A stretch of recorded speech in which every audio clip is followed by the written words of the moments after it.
panibagong vlog na naman tayo ngayon. So meron tayong pupuntahan, pero before that hatid muna natin si Ate Justin sa school. Hindi gusto na daw hatid ko siya sa school na nakamotor, so hatid muna natin siya. So dito tayo sa sentro. Hatid muna natin si Ate Justin sa school.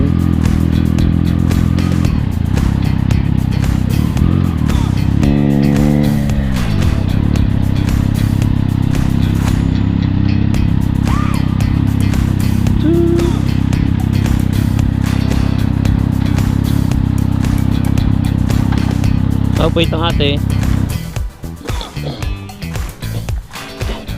Come on.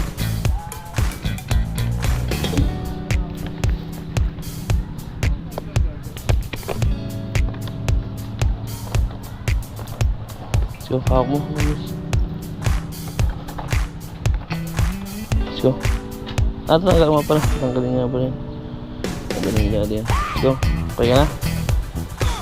Morning, magandang umaga. So nandito na kayo sa Bypass Road, Redel Bypass Road. So quick ride lang tayo. Hindi tayo natuloy sa ating plan ride sa Gabaldon. Merong nangyari na unfortunate, very unfortunate na nangyari sa amin. Yun nga, mamaya ko kwento sa inyo kung ano nangyari. So ngayon, gusto ko isama sa vlog kasi merong nag-comment na subscriber nung nakaraan about this, na medyo ma-vibrate daw siya sa higher gear. Parang nga parang ma-vibrate niya sa higher gear itong itong ating Trident nung stock pa lang, pinatang ko na kasi in-upgrade ko nung side mirror niya. Salamat sa Shopee Gaming. Salamat sa Shopee Gaming.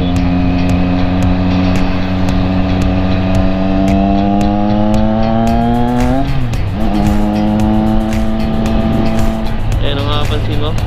Nung pinaltang ko siya ng side mirror, nung ko napansin kasi parang naka-glare ba? Blue yung kulay niya. So napansin ko na nag-vibrate siya. Ayan, nakapansin niya dun sa side mirror na nag-vibrate siya.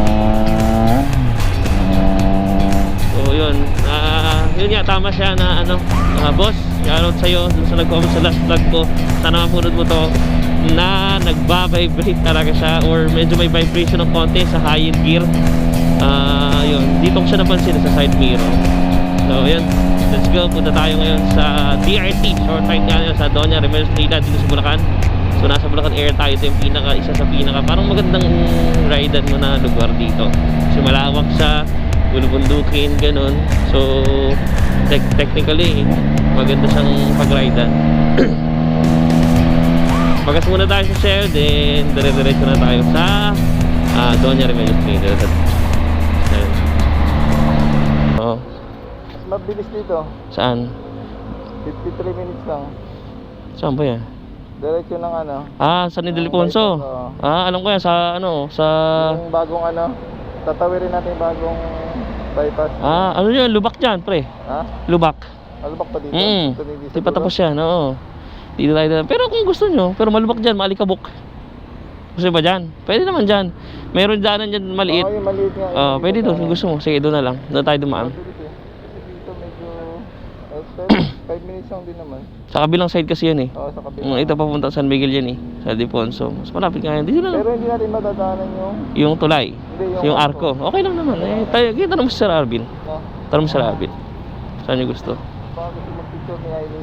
Oo, tanong mo. Saan daw tayo dadaan? Doon sa may bagong bypass, kasi medyo may lubak ng konti. Matry natin yung mas mabilis. Saan yan? San Miguel? Hindi, di ba yung kurbada ng bypass, kanan ka, papuntang San Ildefonso, pala-pala yan Doon. Gusto niyo doon na lang? Pwede naman. Kaso hindi natin makita yung arco ng DRT. Okay lang ba sa inyo? Okay lang. Doon na lang, no? Doon sa kabila, sa may... Oo, sa may San Ildefonso. Oo. Talbak na yung nun pabalik, pabuano na. Sige, pwede. Anong lugar yun? Pala-pala. San Ildefonso. Sige. So ganyan guys, new tayo, bagong ruta yung ating dadaanan. Hindi tayo dun sa original na Benigno Aquino Highway. So bagong ruta tayo.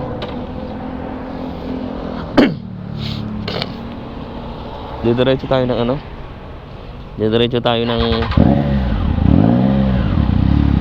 Mananap.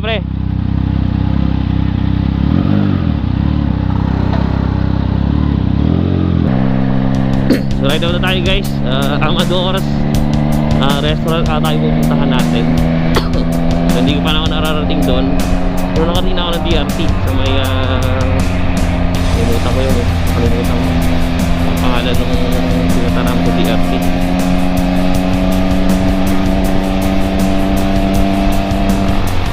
So yun, doon naman tayo dadaan. Bypass gaming muna tayo. Tapos tayo ng Palapala para update kayo.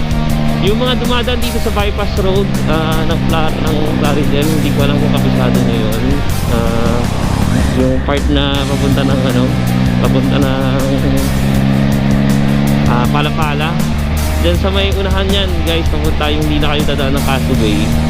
May kurbada dyan, tapos meron parang bagong bypass na daan sa kanan. Pwede kayo dumaan doon. Kaso nga lang yung dulo, hindi pa tapos. Privately owned daw kasi yun eh. So technically parang may issue pa sila sa right of way.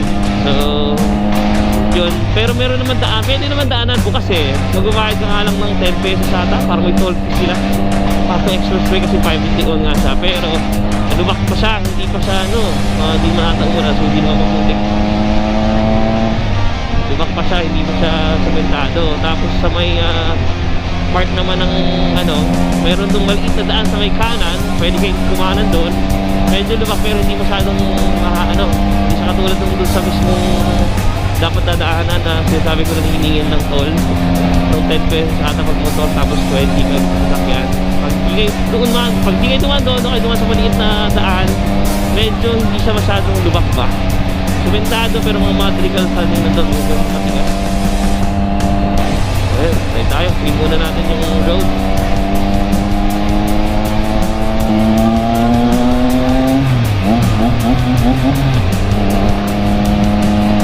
Woo! Napakasarap talaga mag motor guys. Iba yung adrenaline na binibigay. Iba. Kakaiba siya. So yun, isa sa reason bakit tayo bumili ng motor. Yes, yun nga, yung ma-feel mo yung nature, yung dampi ng hangin, yung init, ayun, yung lugar, mas ma-appreciate mo. Mas makikita mo kasi yung view eh. Alam mo yun, parang 180 degrees na view habang nag-motor ka, nakikita mo siya. So, napakaganda. Ayan. So ulit, yung experience dito guys. Ito yung sabi kong bypass, ang gusto dito Palapala. Tapos kung gusto nyo pumunta ng Nueva Ecija, o mapunta kayo ng Gapan, for example, or San Miguel, may daan din doon. Kami pa DRT, so after ng Palapala, kakanan kami. So punta sa San Antonio Remedios Trinidad. So medyo nagagawin na tayo dito guys. Kasi nga, yung pag-ocular natin, diba? Yung pag nag-ocular tayo, medyo marami naman na tayong napupuntahan lugar, medyo kapisado na natin. So ayan, nalungkot si Mama Aileen kasi wala yung mga misis namin, hindi kasama. Next ride na lang sila. Hindi alawakan na rin dito guys, kasi malawak na rin yung lugar.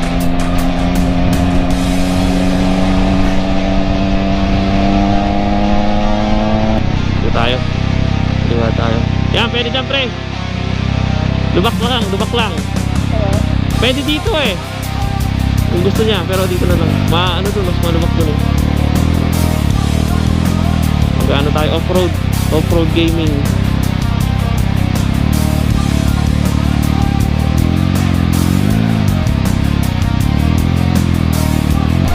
So, hindi ko na alam kung anong lugar to, pero grabe yung dinaanan namin kanina. Hindi ko na video. Lupa, sobra. Excuse me. Ano ba? Daanan siguro kasi ng mga truck to eh. So ito, packet siguro ng DR. Turbada, maraming turbada.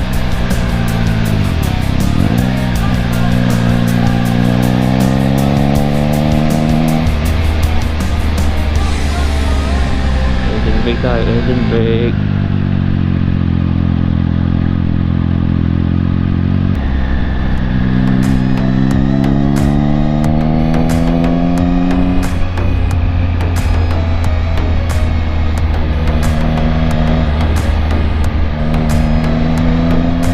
Ito guys, ganda na ng kalsada dito.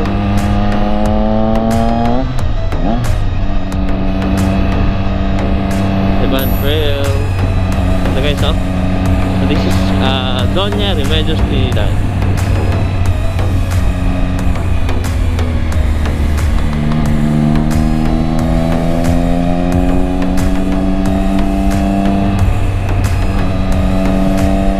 Sarap ng hangin.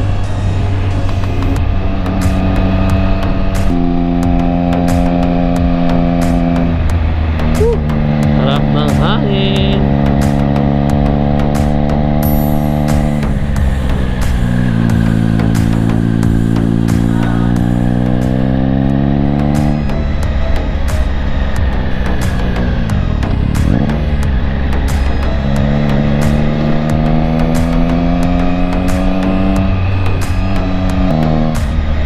Speeches ako guys, di masyado magpasalita kasi ganda eh. Alam mo yun, tapos yung simoy ng hangin, napaka fresh pa. Ganda, ganda, ganda, ganda.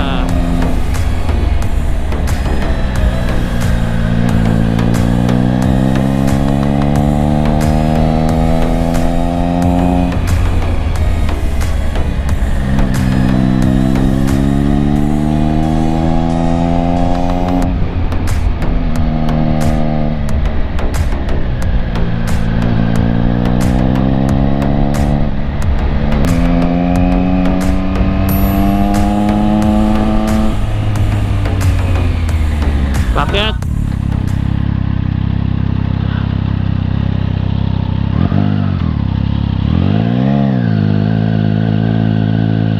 Saan?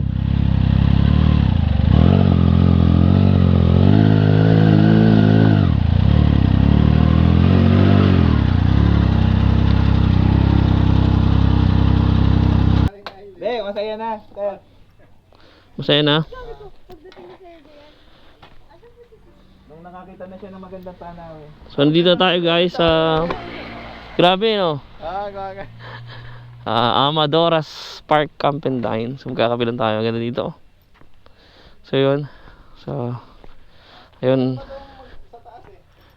Saan? Ayoko na doon. Dito lang tayo. Saka na pag sanay na ako. Dito lang, maganda nga dito. Oo, maganda daan eh. Matipad ka na. Try mo dito. Oo, mamaya kape muna tayo. Pagpaalis sa atin. Pagka dito nito, Digos na yun eh. Yung... Digos Hill. Meron akong nakapagpalipad ako sa Digos eh. Oh. Anong lugar? Digos Hill. Yun ba yung So, tapos na po kami. Salamat sa Amadoras Kitchen. Kuya, salamat. Thank you. So, ayan, ikot natin. Try natin kung paano to. Ayun, kaya.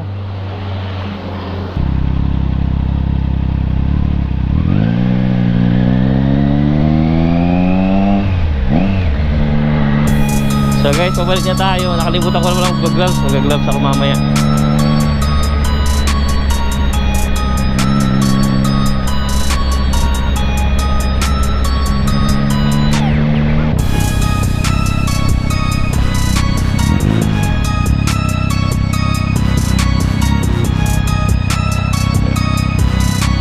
Hindi tayo mag-drone? Ha? Mag-picture?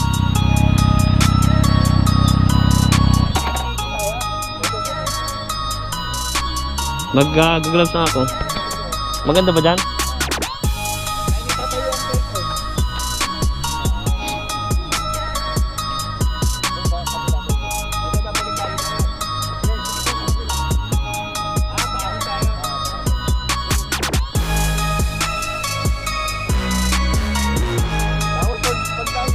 Wala na cellphone.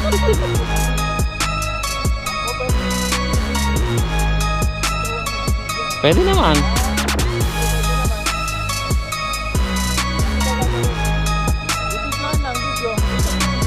iPhone, sige. Pwede mo lang pag...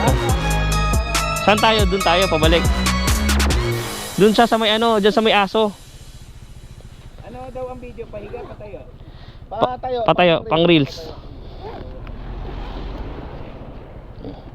Yeah. Una ka na. Huli ako, una ka.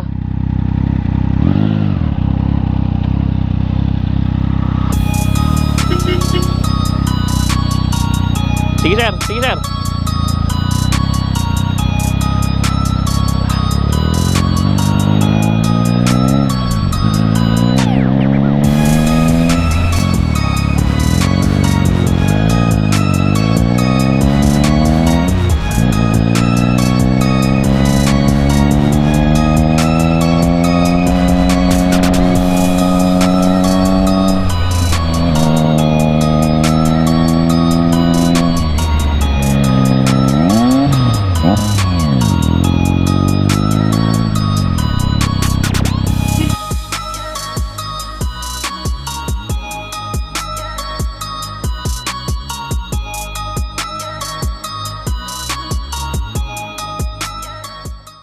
Ayan, so nag-mini photoshoot lang kami, nag-mini photoshoot. Nag-draw ng konti, tingnan natin kung kalalabas ako. Sobrang enjoy, kahit short ride lang itong ride. Short ride lang itong ride natin. Ang ganda. Sulit naman.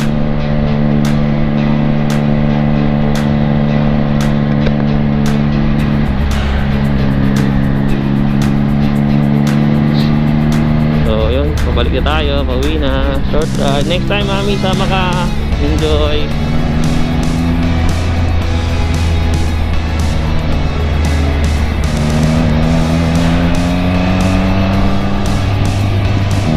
So again guys, sabi ko nga sa inyo, yung ride na ito dapat tinggalan, kaso nga lang may unfortunate na nangyari. So sadly to say, meron kami kasama sa borders namin inatake. So rest in paradise brother, rest in paradise Guru Rainier. Sobrang shocking yung pangyayari na yun. Medyo may trauma pa akong konti. First time nangyari sa akin yun. Takbo naman namin sa hospital, kaso nga lang yung hindi na parang kinaya. So kaya guys, yung mga tropa natin dyan, pag may nararamdaman kayo, magsabi kayo. Hindi kami aware na meron na parang history si kuya, pero pinili niya pa rin basketball. Hindi namin alam, pero masaya yung basketball. Sana ito nga yung ginawa naman namin lahat. Nakakalungkot lang na meron tayong kasama sa pagpapapawis na ayun, na kinuha na ni Lord. So again, rest in paradise. Enjoy mo dyan, may bola rin dyan sa heaven siguro kapag laro ka. So kidding aside, balik tayo sa pauwi na tayo. Short ride lang naman to. Kasama natin si August, Sir Arvin.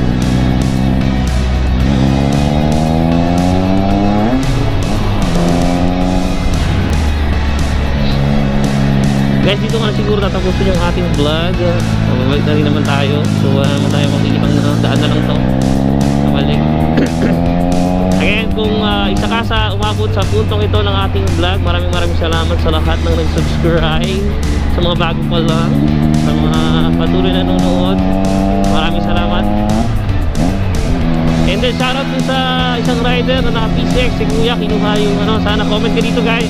Kuya, comment ka down below sa ating comment section kung nahanap mo yung ating YouTube channel. Maraming salamat. So comment ka dyan. Hi sa'yo, wala akong dalang sticker. Papalo to, comment ka dyan. Again, maraming salamat. Kung hindi pa nag-follow, nag-like, and nag-subscribe ng ating channel. Again, sa Facebook is Haily's TV, sa YouTube ay Hayahay Adventure. So maraming salamat sa inyo. Again, mag-iwan ako ng isang kataga na always remember, God is always good